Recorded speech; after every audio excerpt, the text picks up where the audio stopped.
Haleluya, jumpa lagi dengan saya Pendeta Rio Panggabean, Oikumene Ministry Jakarta.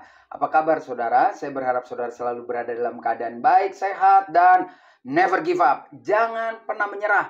Hadapi pertandingan hidup ini dengan semangat, karena berjalan bersama Kristus, saudara dan saya cakap menanggung segala pertarungan hidup ini, atau cakap menanggung segala perkara. Bagian firman Tuhan hari ini mengingatkan kepada kita semua bahwa kalau kita melakukan hukum-hukum Tuhan atau peraturan-peraturan Tuhan atau apa yang Tuhan inginkan agar apa yang kita lakukan sebagai orang yang sudah diselamatkan ini menyenangkan hati Tuhan, maka kita tidak boleh pilih-pilih, tidak boleh setengah-setengah, tidak boleh melakukan hal-hal yang menyenangkan hati kita saja, tetapi harusnya menyenangkan hati Tuhan. Nah, Tuhan Yesus menegur dengan keras orang-orang hebat, orang-orang yang mengerti tentang firman Tuhan di zaman itu. Di dalam kitab Matius 23 ayat 23, di situ dikatakan dengan jelas, celakalah kamu, hai ahli-ahli Taurat dan orang-orang Farisi. Hai kamu orang-orang munafik, sebab persepuluhan dari selasih, adas manis, dan jintan kamu bayar. Tetapi yang terpenting dalam hukum Taurat kamu abaikan, yaitu keadilan dan belas kasihan dan kesetiaan. Yang satu harus dilakukan dan yang lain juga jangan diabaikan. Jadi saya sekali lagi tetap menghimbau saudara bersyukur dengan apa yang Tuhan berikan untuk berbagi.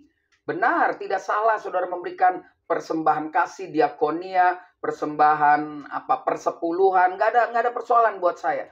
Tetapi ketika membaca bagian ini sedikit mengganggu perasaan saya.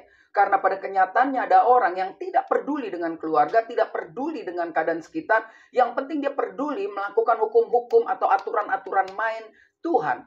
Nah, sebetulnya orang ini banyak juga tidak salahnya. Karena apa? Karena ketidaktahuan. Karena informasi yang diberikan mungkin itu yang mereka telan. Seperti contohnya, nggak penting lah yang lain. Yang penting komitmen dulu. Yang penting setia dulu sama Tuhan. Nanti yang lain Tuhan tambahkan. Betapa mirisnya ketika saudara menjadi donatur atau saudara mendonasikan apa yang saudara miliki, tetapi di bagian lain mungkin orang tua saudara masih kekurangan makan atau keluarga sepupu kita yang pantas kita tolong, harusnya juga kita tolong.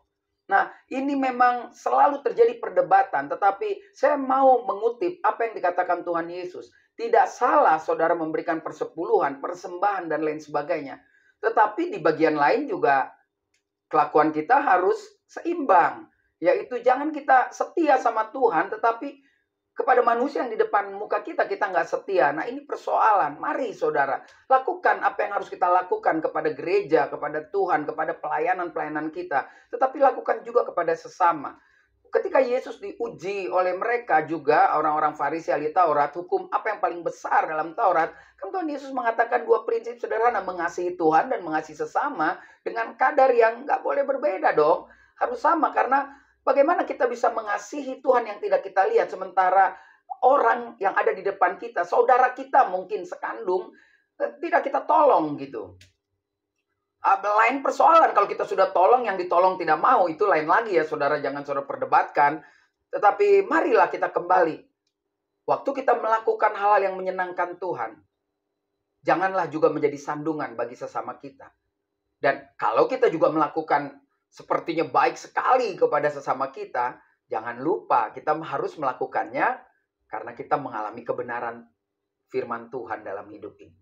Jadi saya tahu ini sulit juga buat saya, sulit juga buat saudara, tetapi kita pasti bisa. Karena ini adalah tahun kemenangan, tahun yang luar biasa, never give up, jangan pernah menyerah. Ayo lakukan apa yang baik untuk Tuhan, dan itu harus teraplikasi pada saat kita melakukannya kepada sesama. Tetap semangat, saya Pendeta Rio Panggabean, Oikumene Ministry Jakarta. Sampai jumpa pada perenungan berikutnya. Tuhan Yesus memberkati.